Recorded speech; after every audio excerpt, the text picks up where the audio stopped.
کراچی اعظم بستی میں medical store میں دکاندار نے لوٹنے کی غرض سے آئے ہوئے ڈاکو کو بہادری سے دبوچ لیا۔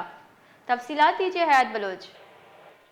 جی بالکل، دیکھیں یہ واقعہ گزشتہ روز دن میں پیش آیا تھا۔ محمود آباد کی جو اعظم بستی میں قائم میڈیکل اسٹور پر دو موٹر سائیکلوں پر سوار 4 مسلح ڈاکوؤں نے لوٹ مار کی۔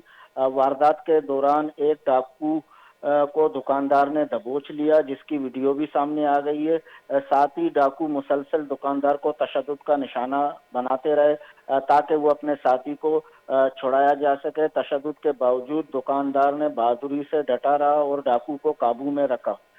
ساتھ ہی ڈاکو نے دکاندار پر گولیاں بھی چلائی، لیکن خوش قسمتی سے دکاندار محفوظ رہا۔ مزاحمت کے بعد تمام ڈاکو فرار ہو گئے۔ ڈاکوؤں نے کیش اور گاہکوں سے نقدی بھی لوٹ لی، فرار ہو گئے۔ جی بہت بہت شکریہ۔